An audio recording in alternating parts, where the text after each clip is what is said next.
Good morning, welcome everybody.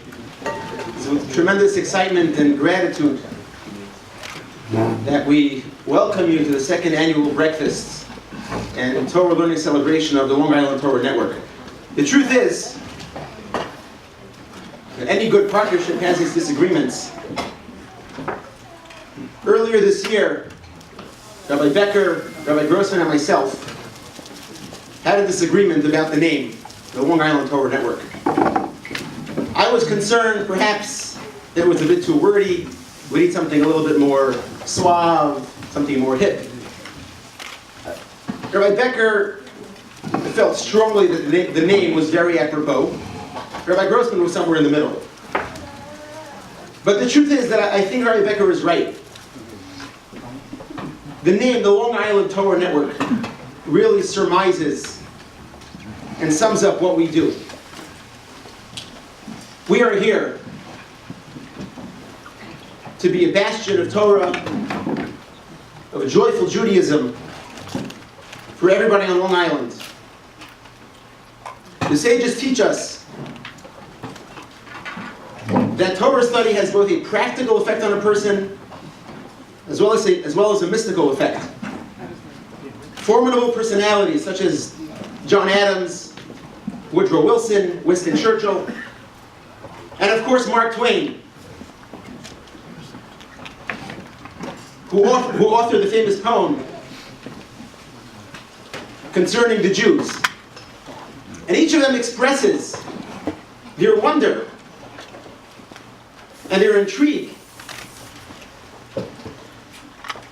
by the Jew and the Jew's contribution to society. And they all mention how the Jews brought morality to the world. The truth is, it is Torah that changes people. What is it about the Jew that makes us different than anybody else? And it is the fact that we have the gift of Torah. We have the Torah's instructions on how to live a life. But additionally, one who is occupied in the study of Torah elevates himself, uplifts himself, transforms himself into a higher, more spiritual person. We know that there are two types of commandments in the Torah. There are the mishpatim, the seemingly logical commandments, those that make sense to us. Thou shalt not kill, thou shalt not steal. And there are the chukim, those that are difficult to understand, to even those born as Jews. The concept of a red heifer, the laws of kashrut. Many of those are not logical.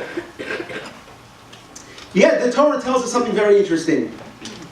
In Parshas Va'eschanan in Deuteronomy, the Torah says, Ki hi chachmaschem uvinaschem la'enei ha'amin.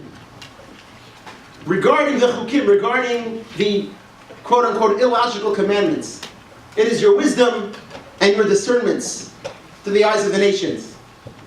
That when the non-Jews will look at the Jewish people or at a Jewish person, and they will see that they are practicing these chukim, these seemingly illogical commandments, then they will say, Rak am chacham v'navon hagoy hagadol hazeh. How wise and discerning is this great nation. And at first glance, it's difficult to understand. As the other personalities mentioned above pointed out, the Jews brought morality to the world. If you wanted to say the impact that the Jews have on the world, let's look at the commandments that make sense to us. Why would the Torah tell us that the aspect of the Jew that makes us a light unto the nations is those commandments that are not logical? One of the preeminent Torah sages in America in the last century was a man named Rabbi Yaakov Kamenetsky, who passed away approximately 30 years ago. In 1993, about 6 years after his passing, Arsenal Publications put out a book about the life and ideals of Rabbi Kamenetsky. Had various biographical research, was filled with encounters of his of meeting different personalities, different political figures. And anybody who was touched by this brilliant sage. And it talks about interactions he had with both young children as well as seasoned government officials and the like. The book also relates how Senator Daniel Patrick Moynihan, who anybody over the age of 35 probably knows, he revealed to an Orthodox publication how surprised he was when Rabbi Kamenetsky made a prescient prediction about the demise of the Soviet Union. Remember, this was probably in the early 80s. The Soviet Union had not collapsed until 91, I believe. The Yeshiva of South Shore, which was founded by Rabbi Menachem Kamenetsky, a son of Rabbi Yaakov Kamenetsky, as an educational and fundraising mailer, they purchased 10,000 copies of this book, and they distributed it to the mailing list. And Rabbi Kamenetsky relates, this is the son, Rabbi Kamenetsky relates, he had no idea that Senator Moynihan was on his mailing list until he received a letter back on beautiful United States Senate stationery thanking them for the brilliant volume and the wonderful book and blessings for success. And at the bottom, the author writes, if I may quibble with one small point in an otherwise brilliant volume, the author reports that I was surprised by Rabbi Kamenetsky's prediction of the fall of the Soviet Union. Truth be told, says the writer, I was never surprised by Rabbi Kamenetsky's insights.